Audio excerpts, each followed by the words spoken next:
Today, I'm going to review this Tinkies milk tart flavored only in South Africa, which I bought at Pick n Pay Hyper Bloemfontein on special for $42.99.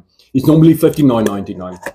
So, you know what Tinkies looks like? That's what it looks like. And milk tart flavor is really unique to South Africa. So, as I always say, it's all in the taste. So, let's taste what it tastes like. There we go. Cheers.